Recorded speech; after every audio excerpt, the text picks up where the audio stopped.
1996. Un couple d'Anglais, Sally et Steve Clark, ont le malheur de perdre leur premier fils, victime de mort subite du nourrisson. Celle-ci est très rare puisqu'elle touche environ un nouveau-né sur 8500. 13 mois plus tard, leur second fils décède lui aussi de cette même mort subite du nourrisson. Ça commence à faire beaucoup. Le pédiatre Roy Meadow calcule alors qu'avoir 2 enfants décédés de cette même mort subite a environ une chance sur 73 millions de se produire. 1 sur 8500 fois 1 sur 8500. Il en conclut que les parents ont certainement tué leurs enfants. En 1999, Sally Clark est condamnée par la justice anglaise à la réclusion à perpétuité pour le meurtre de ses 2 enfants. Mais cette accusation statistique est-elle sensée? Pour commencer, le calcul du docteur Meadow suppose que ces décès par mort subite du nourrisson sont 2 événements indépendants.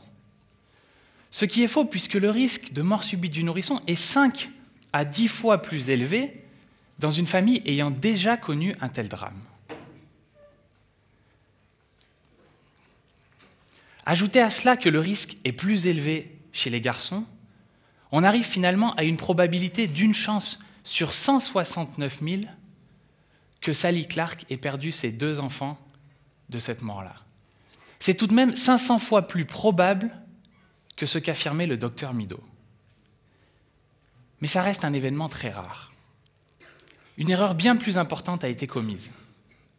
Dans cette situation, le calcul pertinent n'est pas celui pour Madame Clark de connaître 2 tels drames successifs, mais la probabilité qu'elle soit innocente, sachant que ses 2 enfants sont décédés. C'est un calcul de probabilité conditionnelle. Et dans cette situation, les mathématiques sont intransigeantes. Le calcul rigoureux du document ci-contre permet de montrer que la probabilité que Madame Clark soit innocente dans cette situation est en fait supérieure à 2/3. Autrement dit, si l'on s'en tient aux statistiques, elle a plus de chances d'être innocente que coupable. L'argument principal de sa condamnation était donc irrecevable.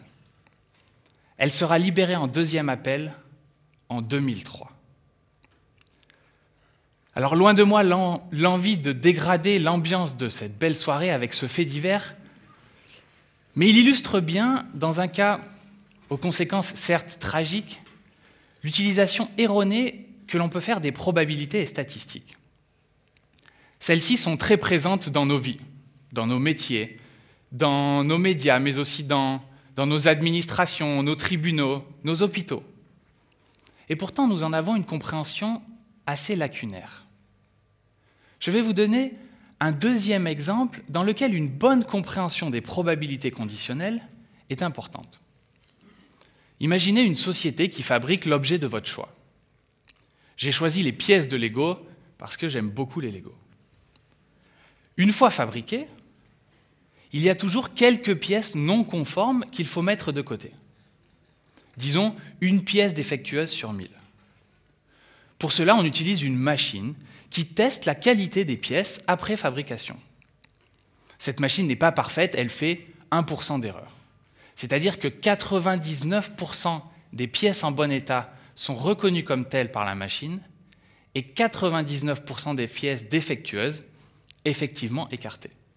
Ce tri semble assez fiable. Intéressons-nous alors au contenu de la poubelle.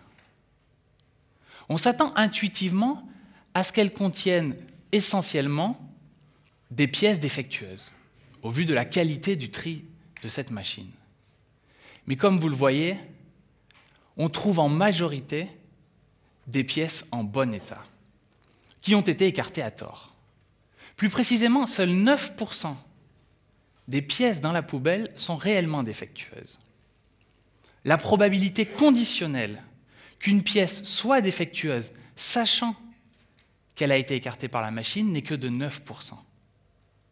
Cela s'explique par le fait que 99% d'un millième des pièces reste très inférieur à 1% de l'ensemble des pièces en bon état.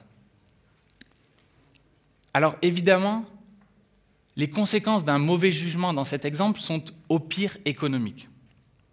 Mais imaginez ce qu'il se passe si cette machine est un test de dépistage d'une maladie rare, ou un test d'alcoolémie, ou encore un test de grossesse. La positivité du test ne garantit pas de l'être réellement. En tout cas, pas avec la fiabilité qu'on imagine. D'où l'importance des prises de sang qui permettent, après le test, d'en vérifier la fiabilité. Cette situation, c'est le problème du faux positif. C'est la conséquence d'un joli calcul de probabilité conditionnelle qui réside dans la formule de Bayes. Un calcul très accessible puisqu'il est réalisable dans le cadre du programme de lycée. Ce problème révèle comment notre intuition probabiliste nous joue des tours. Pas sûr que nous puissions nous fier à celle-ci quand il s'agit d'analyser de manière pertinente une situation qui contient un phénomène aléatoire. Alors, pour vous en convaincre davantage, imaginez maintenant que vous êtes à une soirée entre amis ou un grand repas de famille. 50 personnes sont présentes pour l'occasion. À votre avis, dans ce rassemblement de 50 personnes, y a-t-il 2 personnes qui fêtent leur anniversaire le même jour? À votre avis, est-ce que cet événement est probable? À quel point l'est-il? Par exemple, levez la main dans la salle ceux qui pensent que cet événement a plus de 20% de chances de se produire. Pas mal de mains levées. Parmi ceux-là, gardez la main levée ceux qui pensent qu'il y a plus de 40% de chances que cet événement se produise. Parmi ceux-là, qui pensent qu'il y a plus de 60% de chances que 2 de ces individus fêtent leur anniversaire le même jour? Plus de 80% de chances, gardez la main levée. J'imagine que si vous avez encore la main levée, vous êtes soit probabiliste, soit très audacieux, ou plus certainement membre de ma famille. Car figurez-vous que le résultat est 97%. Alors même qu'ils ne sont que 50. Cette probabilité est encore de 70% s'ils ne sont que 30. Et écoutez bien, si 23 personnes sont présentes à cette soirée, la probabilité est encore de 51%. Plus d'une chance sur 2, comme le montre ce graphique qui vous donne la probabilité d'un tel événement en fonction du nombre de personnes présentes.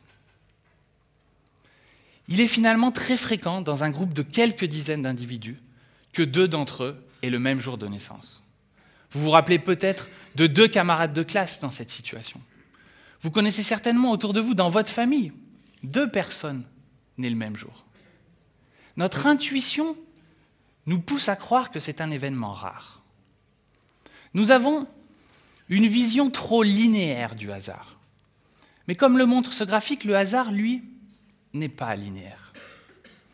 Et contrairement à ce que l'on croit, le hasard ne fait pas bien les choses. Vous avez peut-être une petite parcelle de terrain sur laquelle vous aimez planter les graines de vos légumes préférés. En bon probabiliste que vous êtes, j'imagine que vous souhaitez peut-être répartir ces graines de manière aléatoire sur votre parcelle et les planter au hasard. À quoi ressemblera le résultat? Plutôt à la première configuration en haut à gauche ou à la seconde? Eh bien, majoritairement à la première configuration. De sorte que le hasard créera naturellement des zones désertes et des accumulations de graines sur des surfaces restreintes. La deuxième configuration correspond à la situation où l'on a imposé qu'il y ait exactement une graine dans chacune des cases du quadrillage. C'est une répartition régulière et on confond trop souvent hasard et régularité.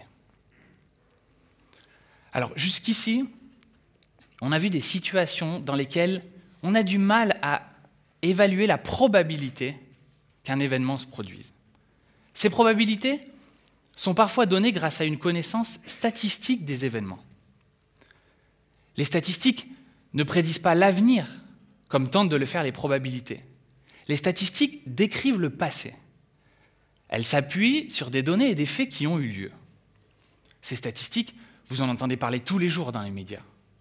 Tantôt décriées par ceux qui évoquent que ce ne sont que des chiffres, tantôt utilisées comme argument d'autorité, par ceux qui les présentent comme une vérité factuelle.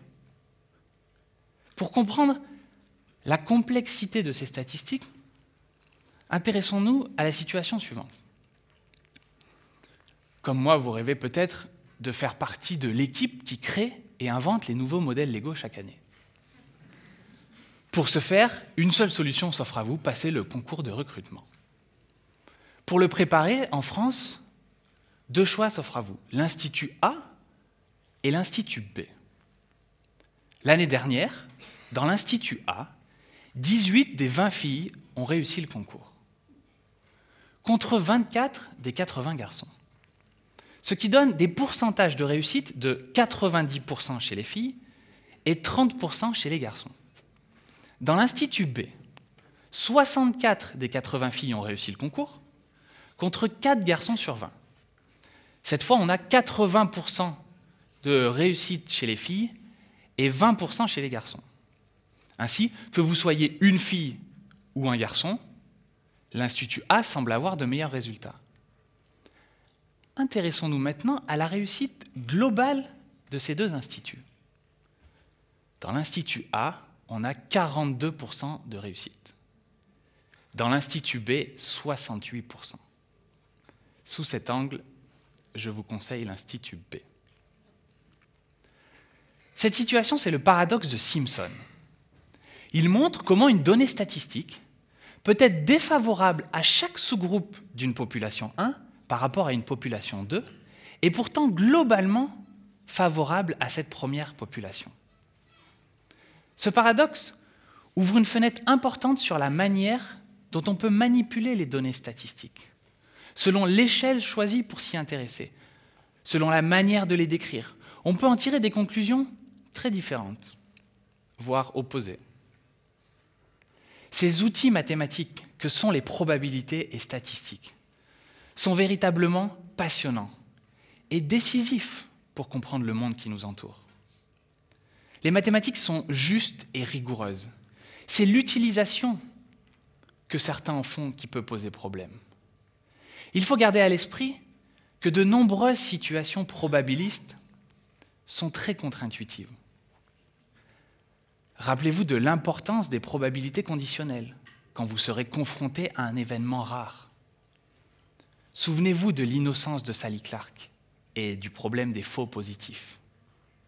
Si demain vous découvrez que 2 de vos voisins fêtent leur anniversaire le même jour, ne soyez pas surpris. Souvenez-vous du problème des anniversaires. Et lorsque vous regarderez tourner la roulette du casino, rappelez-vous que le hasard ne fait pas bien les choses. Et que les séries de rouges longues seront fréquentes dans la soirée. Aux prochaines élections, si le pourcentage d'abstention dans votre ville est supérieur à celui dans la mienne, alors que dans la mienne, il est supérieur dans chaque catégorie socio-professionnelle de la population. Ne criez pas trop vite au complot. Songez au paradoxe de Simpson. Enfin, n'ayez pas peur, ni des mathématiques, ni des phénomènes aléatoires, et de ces mathématiques qui se cachent derrière ces phénomènes aléatoires et qui permettent de les appréhender. Acceptez de plonger au cœur de cet univers fascinant en vous méfiant de votre intuition. Je vous remercie.